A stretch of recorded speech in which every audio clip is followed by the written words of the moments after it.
Hello, and welcome back to another episode on the Next Level Her podcast, where we talk about real journeys, real growth, and the real you. I'm your host, Pauline. And if you've been walking through this series with me for Women's Month, Women's International Month, Women's History Month, I just want to say I see you and thank you because relationships will stretch you, they will bless you, and sometimes they will break your heart, okay? And if you're honest, some of the deepest pain we've experienced didn't come from strangers. It came from people we loved, trusted, prayed with, and did life with, right? So today we're closing out this little mini series in a way that grounds us, heal us, and realign us, okay? Because the goal is always alignment with God, right? So we're talking about how Jesus handled disappointment and betrayal. I thought this was a good way to end this series because the goal is to always model Christ, okay? How can I be more like Christ? Model his behavior, model his character, and so forth. Because I just think that if we're going to become the next version of ourselves, we have to learn how to walk through hurt without losing who we are and just really focusing on how we can be more like Jesus. So let's get into how Jesus understands betrayal, because that is one thing I'm going to talk about today. So let's start with betrayal. So Jesus knows what betrayal feels like, right? Y'all know where I'm going with this. He wasn't betrayed by someone distant, he was betrayed by someone close, his inner circle, right? Judas walked with him, ate with him, learned from him, and still betrayed him with a kiss. And I think that's important for us to understand because sometimes we question our pain like, why does this hurt so much? Well, duh, it's because it was a close person, a close relationship. And Jesus validates that experience. And the thing about Judas, when you read that story, he washed their feet. And even while he was washing their feet, he was like, someone's going to betray me. He did not stop serving everyone. He did not treat him any differently. He proceeded to love like he would even before he knew about the betrayal. So the betrayal that he knew was coming did not change how he behaved, how he loved Judas, and how he cared for him. That is interesting. That is very interesting and something that we have to pay attention to because sometimes we think that just because somebody betray us or hurt us that we have to treat them differently. We can still love them and still have, limitations, or we can, have those things in place, but we still, Jesus showed us that he still loved and served Judas even though he knew the betrayal was coming. I thought, that was very interesting. Let's look at how Jesus dealt with pain, right? The Bible says that Jesus was troubled in spirit. That means he felt it. And I liked how vulnerable Jesus was because we're able to see that we're not alone in our emotions and feelings. He wasn't pretending, he wasn't suppressing his feelings. He wasn't saying, I'm good when he wasn't, because, we're good with saying, I'm good, I'm fine, I don't need this, I don't need that. We're good with doing that. But Jesus did not pretend and he did not suppress. And I want to pause here for a moment and say this: you are allowed to feel what you feel. Sometimes we think having feelings is a bad thing. Having a feeling is not a bad thing. They're all good feelings. Whether you feel like it's bad or not, they're all a part of who we are, and it's what makes us human. So having feelings isn't wrong. So feeling disappointed, feeling hurt, feeling confused, feeling it doesn't mean you lack faith, and it doesn't mean that you're weak. It means that you're human. And so I wanted to really point that out because sometimes we can think that our feelings make us weak and make us faithless when that is not the case. Now, betrayal is one thing, but disappointment hits differently, right? Jesus had disciples who said, we'll never leave you, we'll always be there with you. And yet, when pressure came, they all scattered. Not some of them, okay? all of them. Have you ever had someone promise to be there for you and then when you needed them the most, they weren't? Yep, that's disappointment. And what I love about Jesus is this. He didn't let their inconsistencies change his identity. That's what I really want us to understand and want us to just really grab in this moment. Who God created you to be and who he wants you to be is it shouldn't change because of how external things are presenting themselves. People will change and you will change too. But try not to let how people treat you change the identity that God gave you. If you are a loving, serving person, don't let how people treat you, don't let that change who you are. Instead of changing who you are, change your environment, okay? Because I hate to see people lose themselves and change who they are because of how people treat them, right? Your identity shouldn't take the hit because of how somebody else is with you and how someone else treat you. So let's take a look how he dealt with his pain, right? The thing about Jesus is before he responded to people, he went to God. He prayed. He was always talking to his father, always in prayer. And I want to encourage you to be that type of person. I'm encouraging myself to be that type of person because in the garden, when he prayed, he said, Lord, if this cup can pass from me, when he was praying in that garden, that prayer right there to me was the most vulnerable prayer in the New Testament to me because he was very honest, he was vulnerable, and he was real. But then he said, nevertheless, not my will, but yours be done. Sometimes we want a situation to change and it doesn't change. It's not because God doesn't love you and he doesn't want the best for you. He wants to build you. We all have a purpose, we all have a mission, and some situations that we're in with other people, we have to be able to go through it because God has a plan in that situation. He has a purpose for you. And so I want to encourage you, don't get stuck in that place, okay? Don't get stuck in trying to do it your way.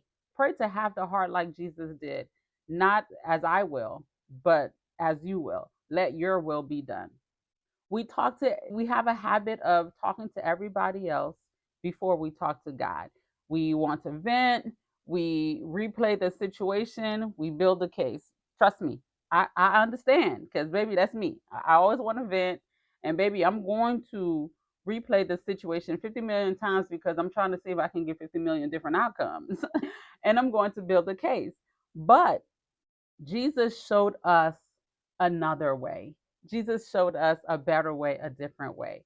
Process your situation with God first before reacting to people. And that's something I'm constantly learning and constantly reminding myself because it's so easy to be reactive, right? Very easy to be reactive. But we know that is not the best thing to do. So let's look at how Jesus understood human limitation. When Peter, the story of Peter, right? When Peter denied Jesus, and not just once but 3 times, what's interesting is that Jesus already knew it would happen, just like he already knew Judas was going to betray him. That tells me something powerful. Sometimes people don't betray you because they're evil, they betray you because they're not as strong as you thought they were. Sometimes we put so much pressure on our relationships, such high expectations on other people. So I think if we just keep that mindset that the people we are dealing with, including ourselves, that they're human, they're flawed, and they're fearful. Understanding that doesn't excuse their behavior. I'm not saying it excuses their behavior at all, and it doesn't excuse your behavior. Yes, I'm going to point you out as well, myself as well, because sometimes we look at other people and we're like, how dare they? How could they? And we can turn around and say the same thing to us because we are human, we are flawed, and we are fearful. So It doesn't excuse their behavior nor our behavior, but it helps release you from taking everything personal. And it helps release you from trying to be perfect. I'm not saying don't strive to be like Jesus, the perfect person. You're going to still strive, but you're not going to crucify yourself for not being perfect, right? You're going to extend yourself grace. You're going to extend compassion to yourself so that you can extend those same things to other people. And one thing about Jesus is that he chose forgiveness, okay? He chose forgiveness. Now, this right here, this is the hardest part for us, forgiveness. Jesus is on the cross in pain, betrayed, and abandoned. But guess what? He still forgave. He said, Father, forgive them. Not after healing, not after an apology. Do I need to say that again? Not after an apology, in the middle of the pain. And I want you to know that forgiveness is not about them, it is about you. It is about you staying free. It's about you protecting your identity. It's about you becoming the person God has created, right? Because when you hold on to hurt, you stay connected to that very thing that wounded you. Forgiveness is your release. And so it's amazing to see God on the cross. He didn't, it wasn't after he rose from the dead, it wasn't any of that. He forgave right then and there. And I know that's a hard thing to say, that's a hard thing to accept. But forgiveness is for you, not the other person. And if you forgive, you keep your identity intact and you get closer to becoming the person that God has created you to be. And when we do that, it's easier for us to stay focused on the purpose that God has for us. Despite everything that happened to Jesus, he stayed committed to his assignment. He didn't say, well, since they betrayed me, I'm done. I ain't dying for these people. I ain't doing this for these people. I'm not forgiving them. He didn't say that. He didn't shrink. He didn't quit. He didn't lose focus. He didn't love people less. He still continued healing. He still forgave. He still loved. He did all of those things. And this is where many of us women struggle.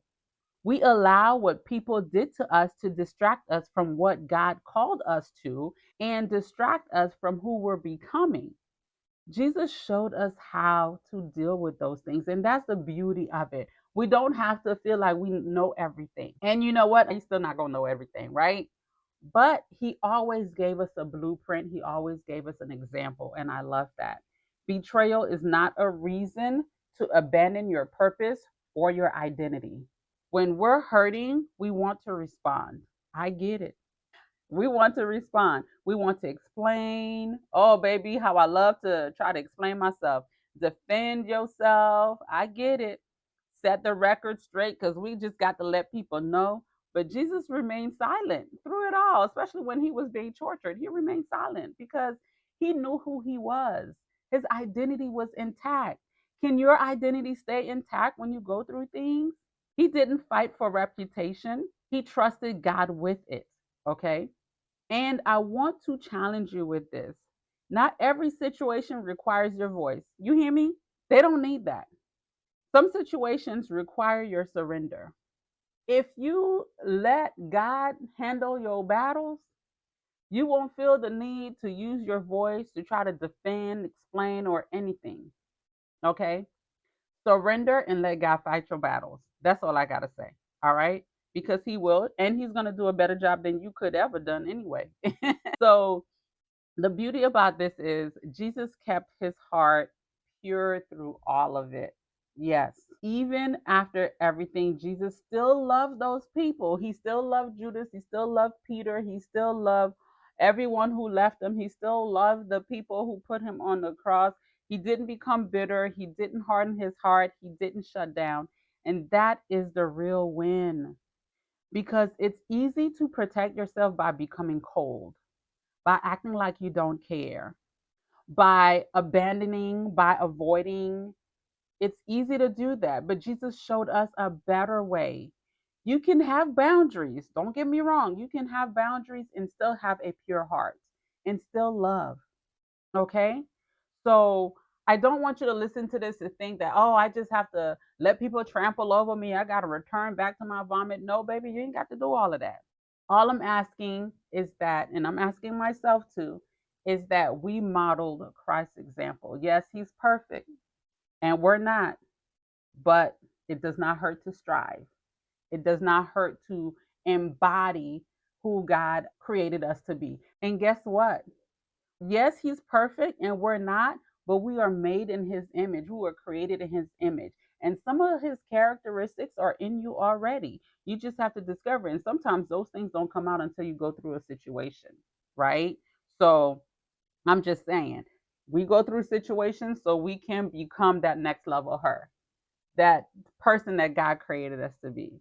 So in closing, we have to think about, okay, what does that mean for me? What does that mean for us? It means you may experience betrayal, disappointment, but you don't have to become bitter. You don't have to lose yourself because you want to keep your identity intact, right?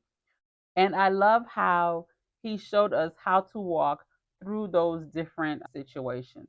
All right. So, as I close this series, my prayer for you is this, that you don't allow what you went through to define who you become, that you learn how to feel without falling apart, forgive without losing yourself, and move forward without carrying the weight of what hurt you, because you are not just a woman who's been through something or through situations. You are a woman who is becoming.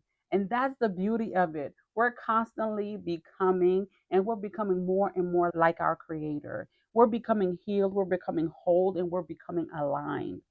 And most importantly, becoming who God designed you to be.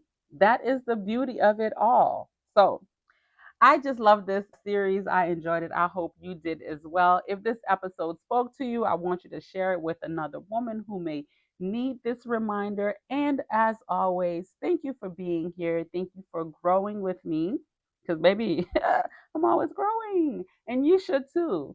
Right? So, thank you. I will see you on the next episode. Talk soon.